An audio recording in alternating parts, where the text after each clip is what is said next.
আসসালামু আলাইকুম। পৃথিবীর যে যে প্রান্ত থেকে শুনছেন এবং দেখছেন সবাইকে শুভেচ্ছা জানাচ্ছি। আজকে অত্যন্ত একটি গুরুত্বপূর্ণ বিষয় নিয়ে এবং বাংলাদেশের সার্বভৌমত্ব, স্বাধীনতা এবং সার্বভৌমত্ব নিয়ে কথা বলবো।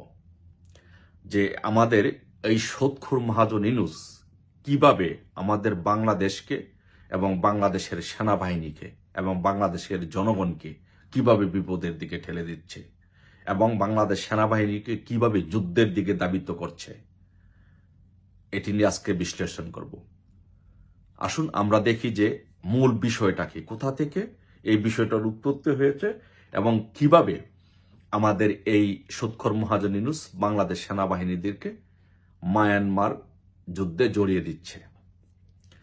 মূল ইস্যুটা হচ্ছে যে মায়ানমারে হচ্ছে যে রাখাইনে যে আরাকান আর্মি, রাখাইনে আরাকানরা তারা স্বাধীনতার জন্য, তারা আলাদা একটা স্টেট গঠনের জন্য তারা দীর্ঘদিন যাবৎ যুদ্ধ করে যাচ্ছে এবং তারা বিভিন্ন জায়গা অলরেডি দখল করে নিয়েছে। কিন্তু এইদিকে সামরিক যে জান্তা, সে জান্তা চাচ্ছে যে পুরা মায়ানমার যেন বিভক্ত না হয়, মায়ানমারকে একত্রিত করে রাখার জন্য চেষ্টা করছে।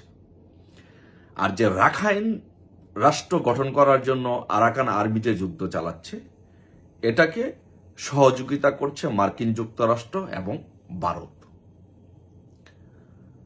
কারণ মার্কিন যুক্তরাষ্ট্র কখনো চায় না যে মায়ানমারে সামরিক শাসন থাক বা আর্মির শাসন থাক, এটা কখনো মার্কিন যুক্তরাষ্ট্র চায় না। কিন্তু এদিকে রাশিয়া এবং চীন তাদের স্বার্থ রক্ষা করার জন্য জান্তা বাহিনীকে সহায়তা করে যাচ্ছে মার্কিন যুক্তরাষ্ট্র এবং ভারতের বিপক্ষে। তার মানে এখানে মায়ানমার ইস্যুটা নিয়ে প্রকৃতপক্ষে দুটি ভাগ, স্পষ্টত দুটি বিভাজন। একটি হচ্ছে যুক্তরাষ্ট্র এবং ভারত এক পক্ষে, অন্য পক্ষে হচ্ছে রাশিয়া এবং চীন। এখন মার্কিন যুক্তরাষ্ট্র এখানে কি চাচ্ছে?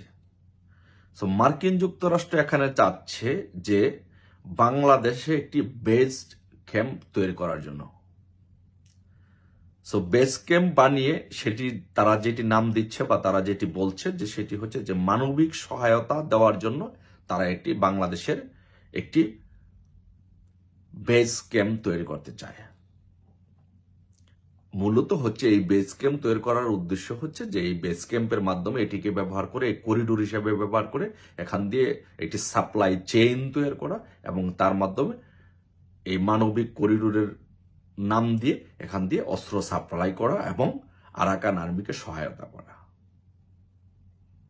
এবং ইভেনচুয়ালি একটি খ্রিস্টান রাষ্ট্র, এই অঞ্চলে একটি খ্রিস্টান রাষ্ট্র প্রতিষ্ঠা করা। এটি হচ্ছে মার্কিন যুক্তরাষ্ট্রের মেইন উদ্দেশ্য। এখন এই কাজটি করতে গিয়ে যদি আরাকান আর্মি এখানে যুদ্ধ করবে, আরসাকে অলরেডি আরাকান আর্মির সাথে প্যাক করে দেওয়া হয়েছে এবং ইউএস মেরিন, এই তিনটে একসাথে এখানে কাজ করবে। এই বেস ক্যাম্প থেকে আরাকান আর্মির সাথে মিলে এখানে কাজ করবে হচ্ছে আরাকান আর্মি, আরসা এবং ইউএস মেরিন। এই তিনটি বাহিনী একসাথে যুদ্ধ করবে এবং এইটাকে একটা স্বাধীন ভূখণ্ড হিসাবে তারা প্রতিষ্ঠিত করার চেষ্টা করবে।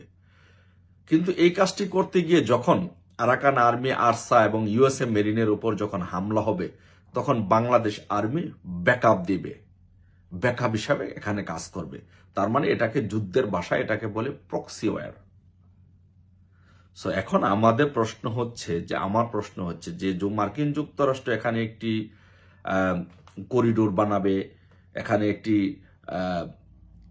বেস ক্যাম্প তৈরি করে একটি খ্রিস্টান রাষ্ট্র তৈরি করতে চাবে, একটি আলাদা রাষ্ট্র তৈরি করতে চাবে, আরাকান আর্মিদেরকে নিয়ে একটি রাখাইন রাষ্ট্র নির্মাণ করবে। এখানে আমরা বাংলাদেশের আর্মিকে এখানে কেন ব্যবহার করব? বাংলাদেশের আর্মিকে এখানে কেন মায়ানমারের বিপক্ষে